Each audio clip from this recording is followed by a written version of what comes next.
number of different recordings, and you will have to answer questions on what you hear. There will be time for you to read the instructions and questions, and you will have a chance to check your work. All the recordings will be played once only. The test is in 4 sections. At the end of the test, you will be given 10 minutes to transfer your answers to an answer sheet. Now turn to Section 1. Part 1. First, you have some time to look at questions 1 to 4.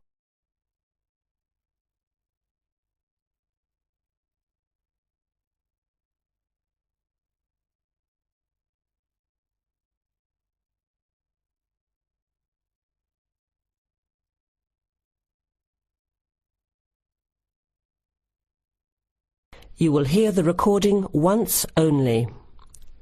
Listen carefully to the conversation and answer questions 1 to 4. OK, who's next, please? I think I am. How can I help you? I just came in on flight 372 from Singapore at 11:30 and my luggage hasn't arrived. I've been waiting at the baggage claim for about half an hour now and everything seems to have come off the plane. The conveyor belt has stopped and all the passengers have gone. So I came here to find out what has happened to my bag. Can I see your ticket, please? Here it is. So you came from Hong Kong today and changed planes in Singapore, right? Yes, the connection in Singapore was a tight one. The plane got in late and I had to rush to get to the next flight. That's the problem right there. There wasn't enough time to get your bags onto the connecting flight. Normally Singapore Airport is very efficient. Now, I need you to fill in these forms. Your name? Jenny Lee. Address? I guess you want my address here. I'm staying with relatives. Just a minute, I'll have to look it up. It looks like 583. No, it's 533 East 67th Street in Riverside. Do you have the phone number there? Yes, I do. It's 93014269. So you came in on Qantas flight 392. Do you know the number of the flight out of Hong Kong? Let me see. I think it was Cathay Pacific 900 or something. Oh yes, it says here, CX912. Before you hear the rest of the conversation, you have some time to look at questions 5 to 10.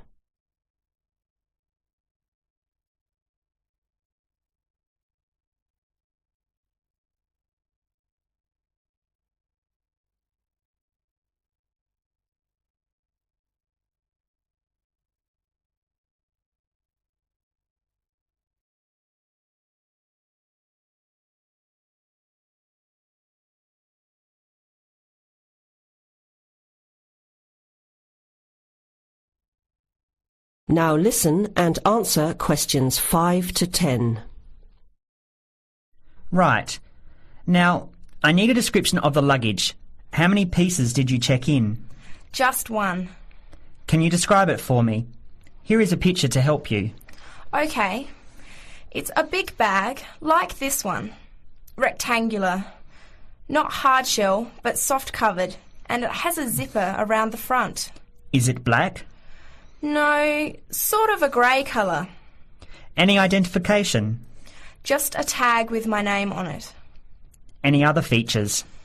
Well, it has wheels and a retractable handle on the end, so you can pull it, as well as the handle in the middle. OK, that's fine.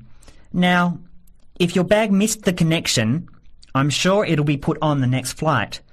I'll email Singapore as soon as I finish here. The next flight comes in at 17:50. That's 10 to 6 this evening. You can pick it up then. 10 to 6? That's too long to wait. Can I get my uncle to pick up the bag on his way home from work? Sorry, you have to be here yourself to clear customs. Of course, I almost forgot. Will the bag come here, to this desk? Yes. You pick it up here, then take it over to the customs area. By the way, don't forget to bring your passport. You will also need to have the key plus your ticket with a baggage claim number on it. Oh, okay. Guess I'll have to come back tomorrow then. It's lucky I packed everything I need for now in my carry-on bag. Yes, that's always a good idea. Be prepared.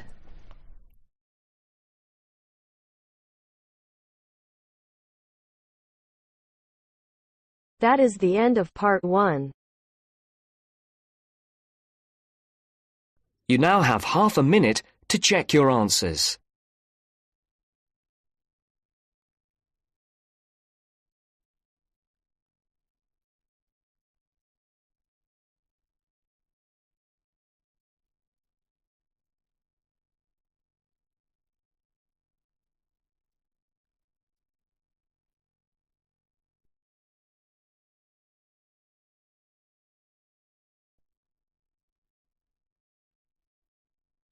Now turns to part 2.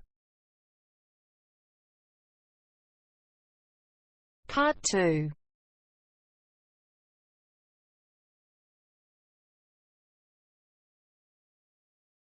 You are going to hear a conversation between two women about the health system in England.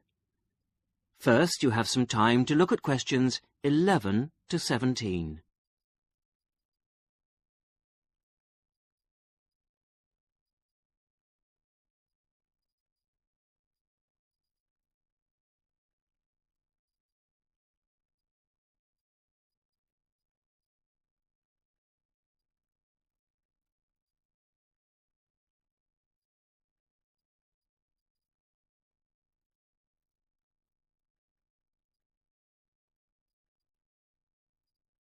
Now listen to the first part of the conversation and answer questions 11 to 17.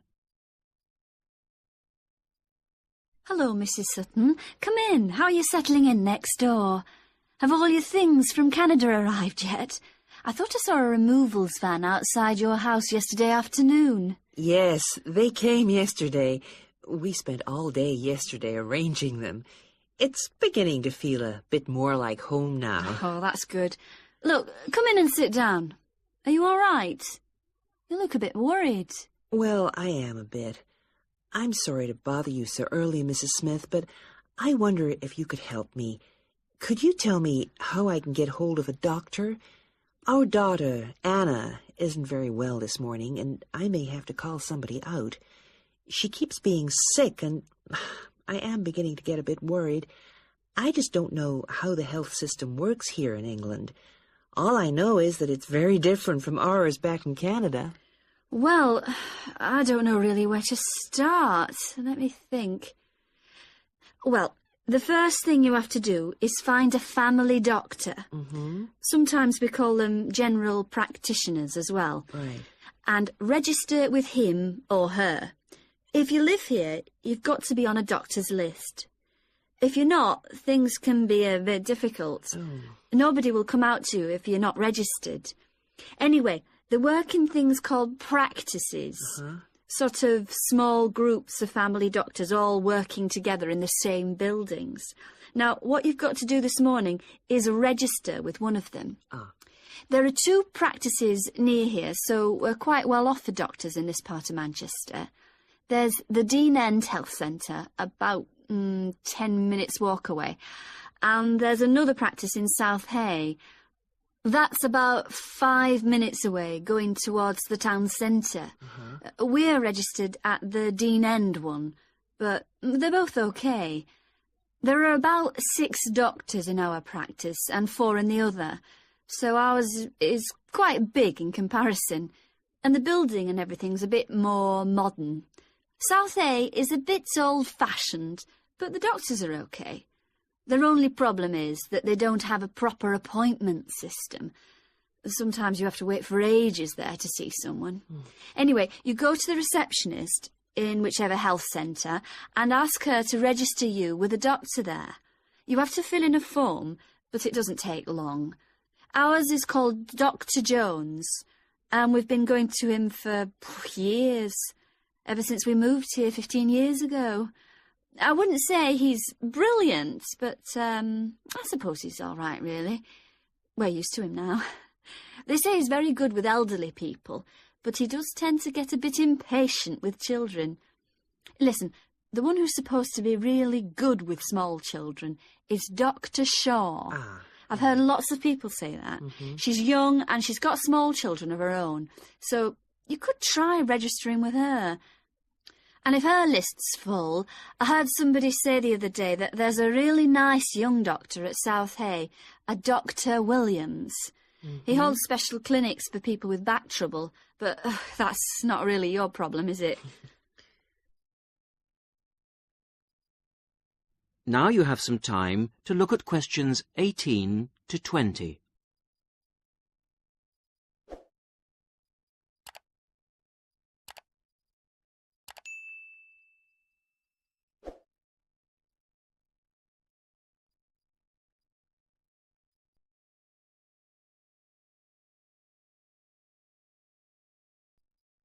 Now listen to the rest of the conversation and answer questions 18 to 20.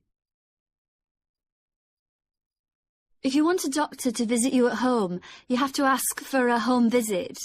You're supposed to do that before 10:30 in the morning, but obviously if it's an emergency, you can phone at any time, night or day. It might not be your doctor that comes, though. It's quite often one of the other doctors in the practice. It doesn't really seem to make much difference. Right. Otherwise, you make an appointment to see your doctor at the health centre. You usually get seen the same day. Not always, of course, but usually, as I say.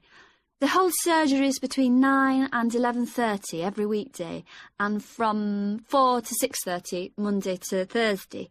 Saturdays are only for emergencies. I see. When the doctor sees you, he gives you a prescription.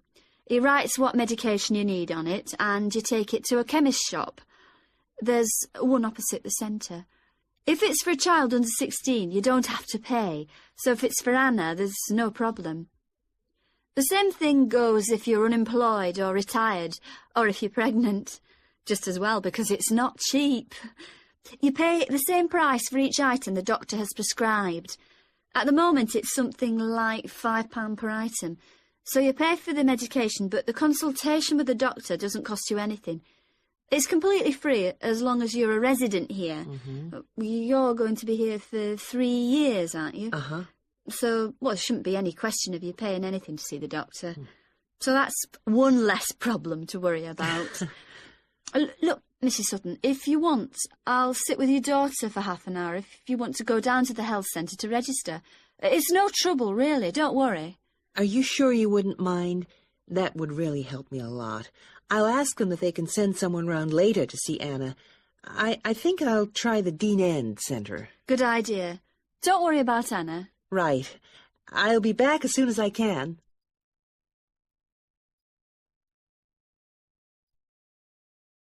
That is the end of part 2.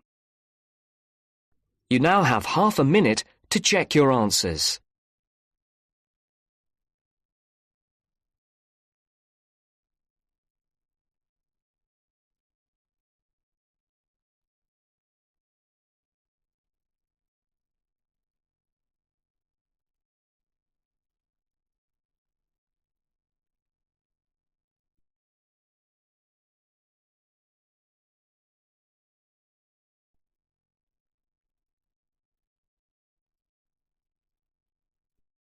Now turns to part 3. Part 3. You will hear a group of students, Henry, Joe, Nancy, and Gordon, discussing changes to their work experience placement arrangements. First, you have some time to look at questions 21 to 26.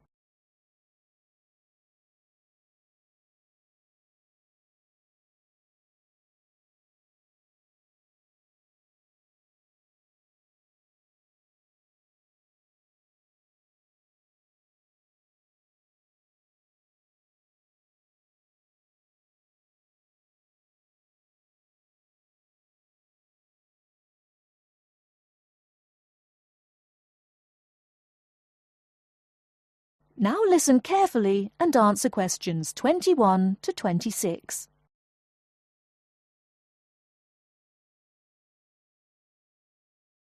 Look, there's the notice that Professor Jones told us he'd be putting up confirming the details of our work experience placements. But I thought that was already arranged. No, he said he'd have to check with the companies that the days we preferred were okay for them. Let's see if any have changed. Teresa's not here today, but her name's first. It says the Uni Bookshop, Friday mornings starting on the 23rd of March. So nothing's changed. I'll let her know. What about Manuel? He's not here either. Is he still going to the music store in the High Street? If it's mainly music, yes, he's still down for that on Friday afternoons starting on the 9th. The day's different. It's changed from Tuesday mornings, but that's okay. I'll tell him. He'll really enjoy listening to music all day. Now, where's my name? Henry. Here it is. I'm going to the beauty shop, and I said I preferred Thursday afternoons. Oh, good, that seems okay. And my start date hasn't changed either. Joe, what day did you opt for? I'm going to Highway Hotels on Monday mornings. Yes, that's okay. And starting on Monday the 12th of March. Oh, has that been changed? Okay, I was scheduled to start the week before. I'll just make a note of that. What about me, Henry? Have I still got the Explore travel service on Wednesday mornings? Just a minute. Where's your name? Let's see. Nancy. Okay, here it is. Explore travel on Wednesdays, yes, but afternoons, and starting date is Wednesday the 14th of March. Has the date changed? No, not the date, just the time, which is fine. I'll get to sleep in. You lazy thing, Nancy. Chris's name is next on the list. Gorgeous Gowns Fashions. What a name. Yes, it sounds good, doesn't it? I'm hoping he'll bring me some free samples. So, has he still got Wednesday mornings? Yes, Wednesday mornings starting on the 14th of March. Okay, I'll tell him when I see him tonight that his arrangements haven't changed. Gordon, what about you? I chose that software company that makes computer games. I can't remember its name, but I asked for Tuesday afternoons. Oh, yes. Here it is. Games to go on Wednesday mornings. There's a note here saying they have their weekly staff meetings on Tuesday afternoons, so that wouldn't be much use to you. That's why they've changed it to Wednesdays, starting on the 21st of March, so you can see their working setup. Okay, I'm glad they've changed it. I don't think I'd want to sit through a meeting every week. Before the conversation continues, you have some time to look at questions 27 to 30.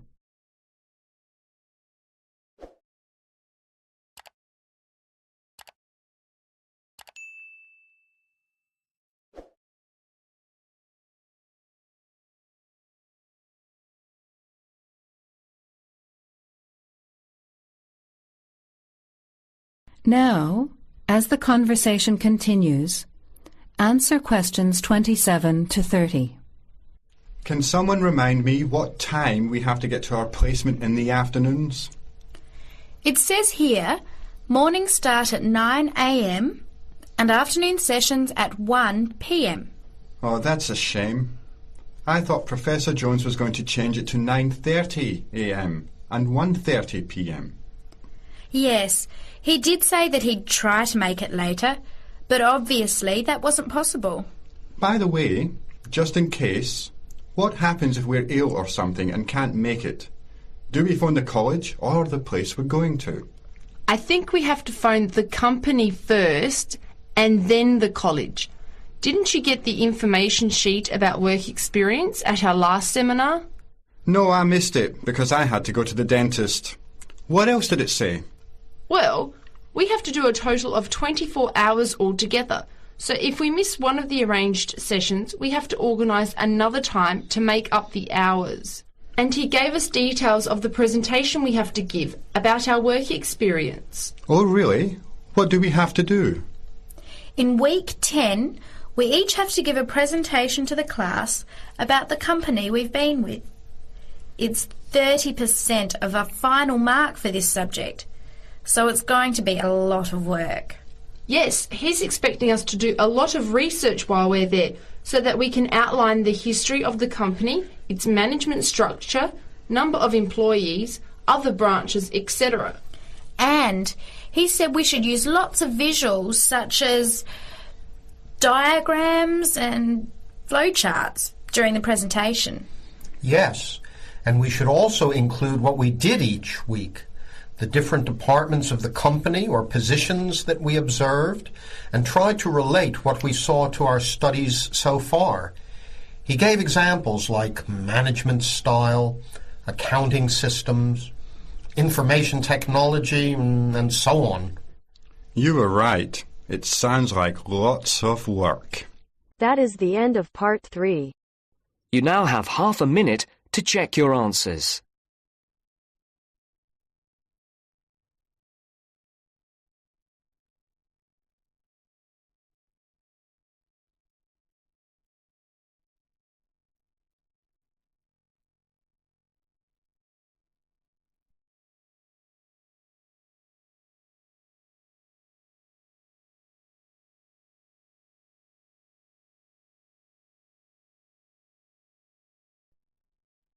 Now turns to part 4.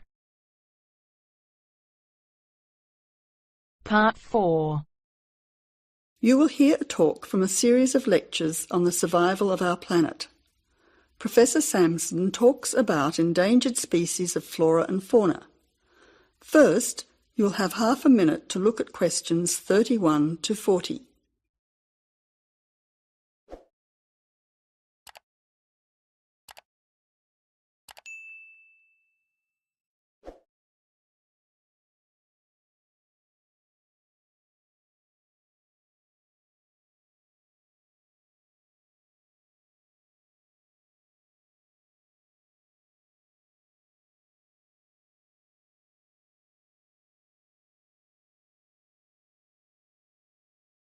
Now listen carefully to the talk and answer questions 31 to 40. Good afternoon, ladies and gentlemen. Today's topic in this series of lectures on our planet is about ensuring the survival of our very important plant and animal species. In this lecture, I want to discuss one way that we can do this. No one will ever see a huge dinosaur thundering through the forest. No one will ever see a paradise parrot flash its rainbow colours across the sky. The fact is that many animals and plants have been wiped out. Sadly, they are extinct. It is too late for them. Extinction is forever. We can't do anything about the species that have already disappeared.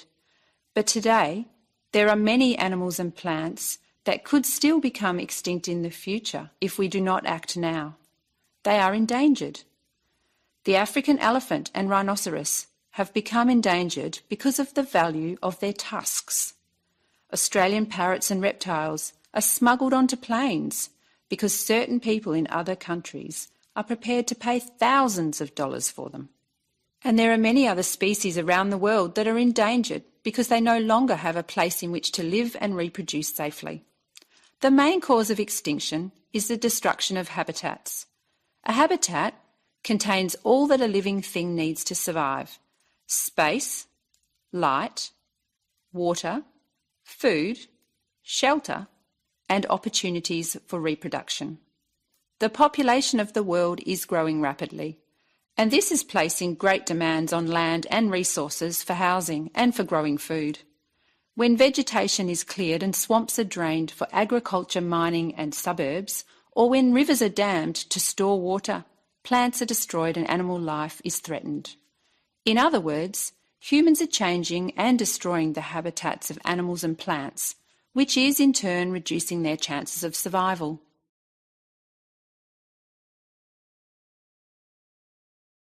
So how can we conserve habitats and help save endangered species? Well, one way is to protect their habitats permanently in national parks or nature reserves. National parks have been created in many countries. They encourage people to enjoy the beauty and diversity of the animals and plants that live there without harming them. By supporting and visiting these parks, people can become more aware of the species that live there and how the parks work to protect them. It is very important that, when visiting a national park, we keep them safe for future generations of plants and animals by obeying a few rules. Firstly, follow the fire regulations. Don't throw cigarettes or build fires, except at certain times of the year in especially allocated areas and facilities. Secondly, remember to leave pets at home. Pets, such as cats or dogs, can hunt birds or other small animals. Some pets might even escape and become a serious threat. Thirdly, place all rubbish in a bin or take it home. Plastic bags or leftover food are dangerous to the animals and harm the environment. Don't pick the flowers or damage the plants. Flowers create the next generation of the plant. Also, for the same reason, birds' eggs must be left in their nests. The loss of species in the past is sad. However, there is hope for the future. Despite the demands of our increasing population, we can work to protect the plant and animal species we still have. So I would like to conclude by saying that I believe that, with strong public awareness and support of these national parks and reserves, the future of endangered species can be ensured. That is the end of part 4. You now have half a minute to check your answers.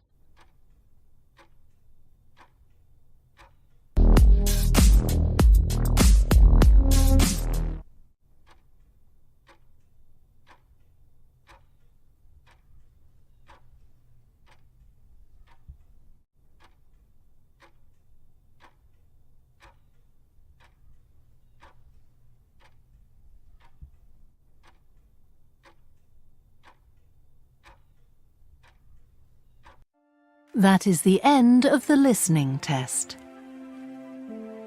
You now have 10 minutes to transfer your answers to the answer sheet.